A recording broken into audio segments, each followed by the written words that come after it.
आज मैं आपको 11 दे उठने की कथा सुनाऊँ। वह कथा 11 करे बिन वह कथा सुननी बहुत जरूरी है। ये 11 को फल कौन मिले। युधिष्ठिर ने भगवान से पूछा, अब विष्णु के व्रत में उत्तम व्रत का जो सब पाप करने वाला तथा व्रत मनुष्य की मनो इच्छा है उनकी मुक्ति अविचल है। केतकी के एक पत्ते से पूजित होने पर भगवान गरुड़ ध्वज 1000 वर्ष तक अत्यंत तृप्त रहते हैं। देव में जो अगस्त के फूल से भगवान जनार्दन की पूजा करता है उसके दर्शन मात्र से नरक की आग बुझ जाती है। जो कार्तिक में भगवान जनार्दन को तुलसी के पत्र और पुष्प अर्पण करते हैं उसका जन्म भर का किया हुआ सारा पाप भस्म हो जाता है। मनु जो प्रतिदिन दर्शन स्पर्श ध्यान नाम कीर्तन स्वत अर्पण सेचन नित्य पूजन तथा नकारात्म के द्वारा तुलसी में 9 प्रकार की भक्ति करते हैं वे कोटि शास्त्र युगों तक पुण्य का विस्तार करते हैं। नारद सब प्रकार से करनी चाहिए। एकादशी आने पर धन की कंजूसी नहीं करनी चाहिए क्योंकि उस दिन दान आदि करने से असंख्य पुण्य की प्राप्ति होती है।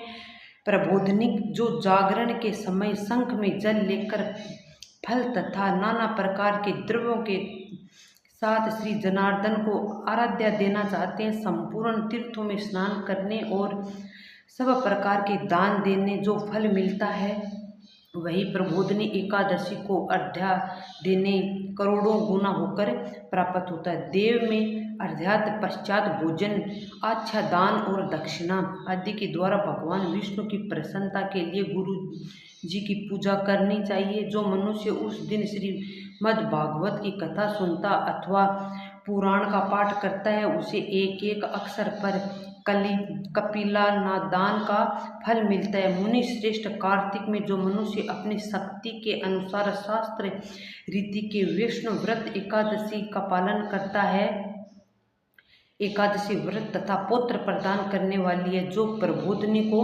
उपासना कहते हैं वही ज्ञान है वही योगी है वही तपस्वी है और जितेंद्रिय है तथा उसको भोग और मोक्ष की प्राप्ति होती है।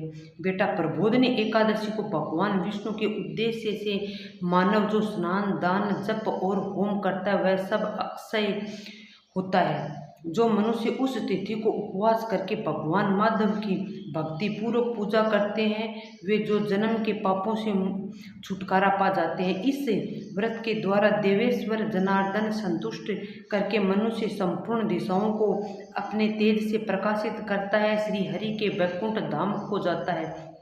प्रबोधनी को पूजित होने पर भगवान गोविंद मनुष्य के बचपन जवानी और बुढ़ापे में किए हुए 100 जन्मों के पापों को चाहे वे अधिक हो या कम धो डालते हैं। अतः सर्वथा प्रयत्न करके संपूर्ण मनोवांछित फलों को देने वाले देवादि जनार्दन की उपासना करनी चाहिए। बेटा नारद जो मनुष्य विष्णु के भजन में तत्पर होकर कार्तिक में पराये अनंत त्याग करता है वह चंद्रनय व्रत का फल पाता है। जो प्रतिदिन शास्त्रीय चर्चाओं से मनोरंजन करते हुए कार्तिक मास करता है वह अपने संपूर्ण पापों को जला डालता है 10,000 योगों का फल प्राप्त होता है। कार्तिक मास में शास्त्रीय कथा के कहने सुनने भगवान मधुसूदन को जैसे संतोष होता है वैसे उन्हें यज्ञ दान अथवा जप आदि भी होता है।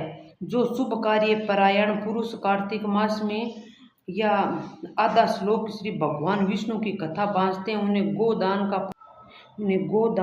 का फल मिलता है। जो प्रतिबंधित एकादशी के दिन विष्णु की कथा व स्मरण करता है उसे 7 दीपों युक्त पृथ्वी दान करने का फल होता है।